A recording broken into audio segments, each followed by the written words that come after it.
You are a giant peep I'm going to eat. Oh, hi. Sorry about this. I didn't realize the camera. Why didn't you tell me the camera's not? Hey, everyone. Happy Easter. My name is Kellen, and I am so excited that you've taken a few minutes to sit down and join me wherever you are. Together, we are going to celebrate the most important event ever, Easter.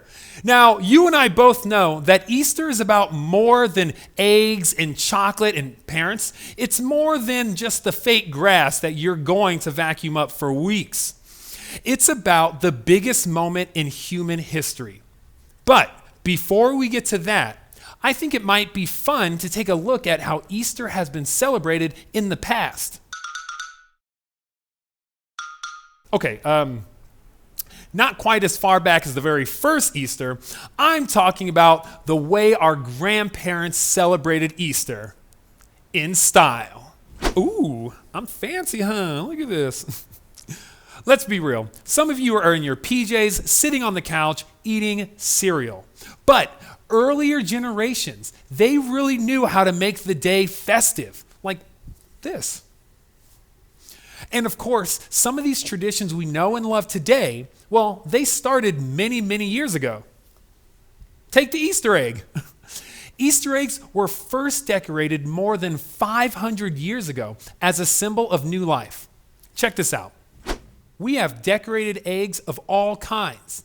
Carved eggs, wooden eggs, painted eggs, and plastic eggs. But my personal favorite, the chocolate Reese's egg. In the United States, we even have a national tradition called the Easter egg roll that has happened every year at the White House since 1878. And even though none of us are actually at the White House today, I thought it would be fun for every family to do your very own Easter egg roll right now. So first, figure out how many in your family are gonna play. Then get an egg for each family member. It can be a plastic one, or if you're really down for a fun game, you can use real eggs. You have 30 seconds to go grab them right now.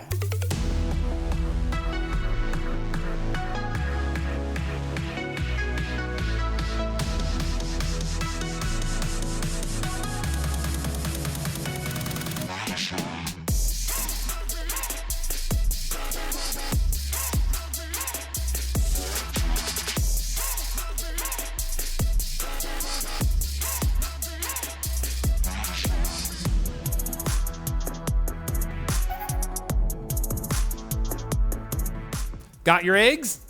Perfect. Now for your egg roll. You need to find a place in your house where your whole family can line up side by side as if you were on an imaginary starting line. Then create a finish line on the floor as far from the starting line as you can. You can use a pillow, a towel, well, you can use anything. Then your family will count down from 3, and you will start rolling your egg from the starting line to the finish line. The first family member to get your egg across the finish line wins. Ready, set, wait. You can't just roll the egg with your finger. You have to roll the egg with your nose. All right? Boom. Okay, everyone ready? We're gonna put a 1-minute timer on the clock. The Easter egg roll is happening in 3, 2, 1, go.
I hope you guys had a lot of not so serious fun with those Easter eggs. And if a few of them got busted, well, that's okay. As we'll see in just a few minutes, Easter is all about things that are messy and broken and finding a way to put them all back together again. But right now, we've got one more classic Easter tradition I want to share with you. The chocolate Easter bunny. The first one showed up in Germany in the mid-1850s, but they became more popular in 1890 when an American shop owner stuck a 5-foot chocolate bunny in his window. 5 feet! That's like taller than all of you. And kids, I really think you should know this part. 81% of parents, they will sneak some of your Easter candy, so watch your baskets. With that in mind, we've got a special activity for you called Bust Your Bunny. First, figure out how many in your family are going to play. Remember, the more, the merrier. Then you're going to need a chocolate bunny and some icing or frosting for each player. You can do teams if you'd like. You'll also need one hand towel and a hammer. Yep, I said it. I said hammer. But don't sweat it. If you don't have one, you can use a book, a can of soup, or even your hand. Okay, press pause right now and go get everything and everyone in position for this game. I'll be right here.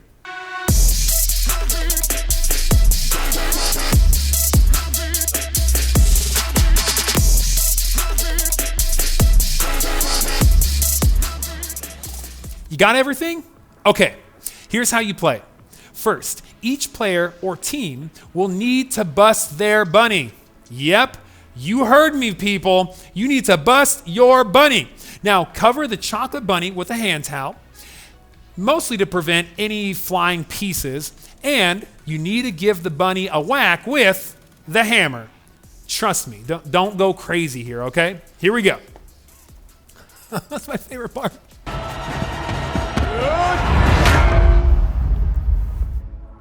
All right.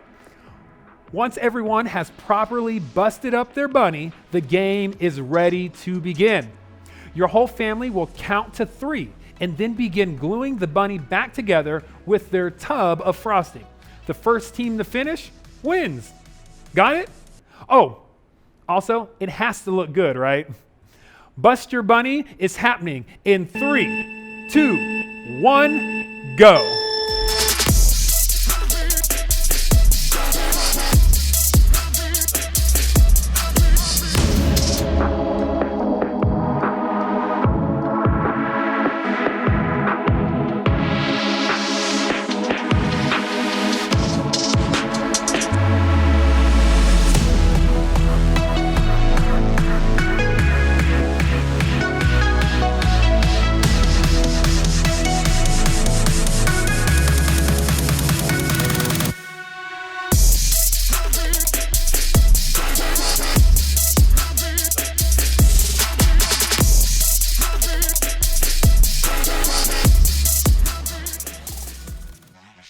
Wow, what a mess. Hopefully yours turned out a little bit better than mine. Here's what mine looks like.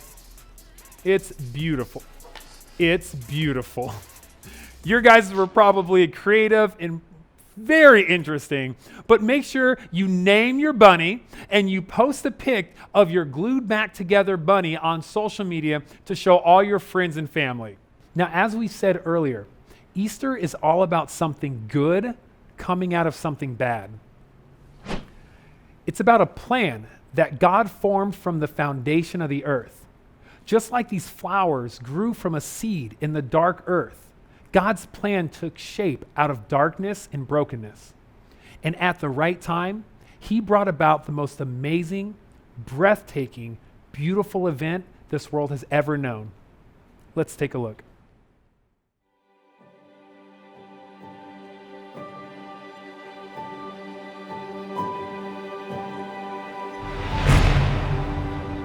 In the beginning, God created everything.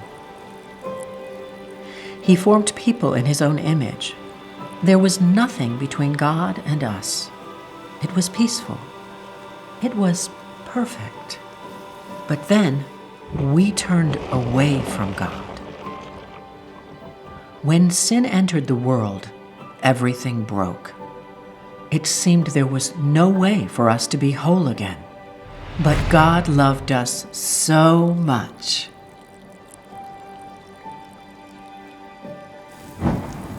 That he made a plan to rescue us.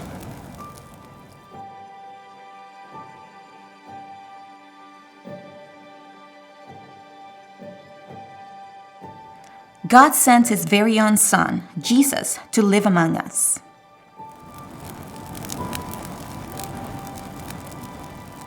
Jesus connected with people, old and young, happy or hurting, people like you and me. Jesus healed the sick and forgave those who hurt others. His closest friends saw Jesus was the one sent by God to fix this broken world and make us right with God. They couldn't wait for it to happen. When Jesus entered Jerusalem, huge crowds gathered to welcome him. But the religious leaders thought Jesus would change too much. They made plans to stop him. At a special dinner, Jesus told his friends that he had to leave them, but he would return. That night, Jesus was arrested. He was beaten and given a fake trial. The religious leaders sent Jesus to the Roman governor, who could sentence him to die. Pilate found Jesus had broken no law, but a mob called for Jesus to be killed. Pilate gave in. He handed Jesus over to Roman soldiers. Jesus carried the heavy, rough beam of his own wooden cross up a hill. Soldiers nailed Jesus' hands and feet to the rough wood and raised him off the ground. But Jesus never stopped showing God's love and mercy. Even from the cross, Jesus asked God to forgive those people who were hurting him. Finally, Jesus called out, "It is finished." Then he died.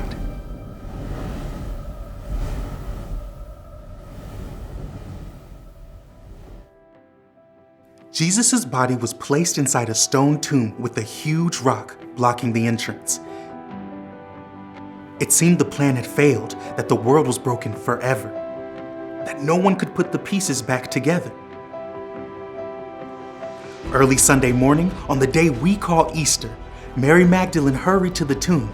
She wanted to make sure Jesus' body was buried properly. But something was wrong. The stone was rolled away. When Mary looked inside, the tomb was empty. Mary saw a man and asked for help. The man called her name, and then she knew. It was Jesus, alive! God's plan could not be stopped, even by death. His love was too big. Jesus, God's Son, Took all our broken pieces. All of our sin. and made something new, Jesus lived and died And rose rose again. again, So we could be right with God. Forever.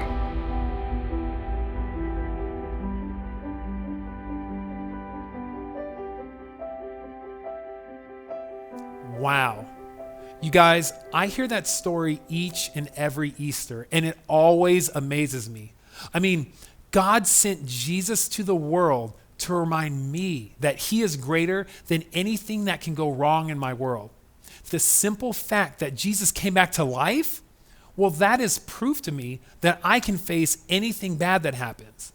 And when you believe in Jesus and you follow him, you can begin living in peace with a God who can always take broken pieces and make them into something amazing. Well, that's all the time I have today. Thank you guys so much for hanging out with me. I hope you had fun. I hope you spend the rest of your day making great memories with your family. Happy Easter to you and to all your family. Bye, you guys. Is the camera off? It's off now? Okay, cool. I'm eating that peep. I love you. It's not chocolate. It's a stuffed animal.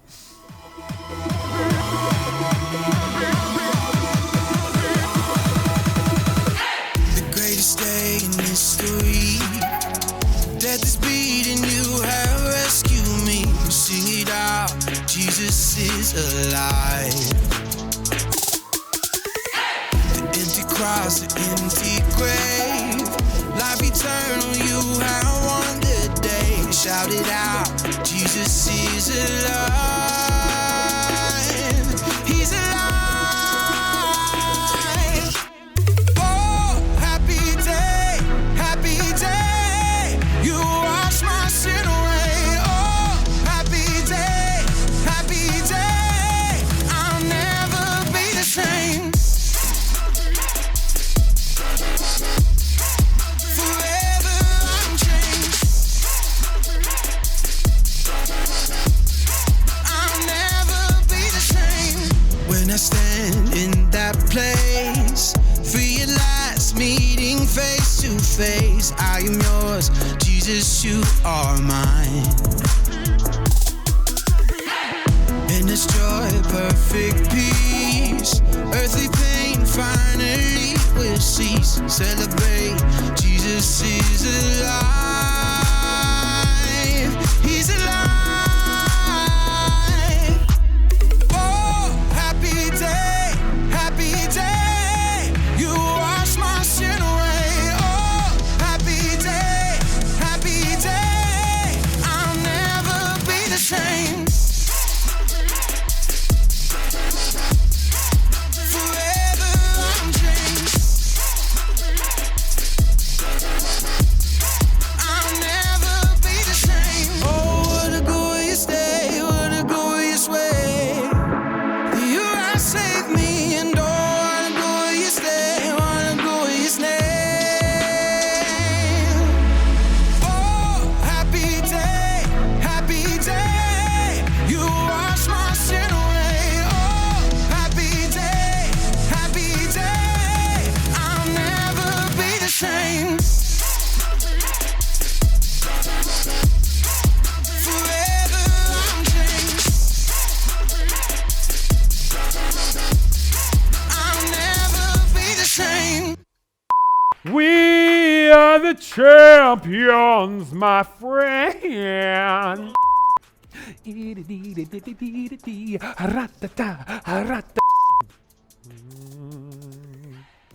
I'd like to thank everyone for this amazing award, the Peep Award.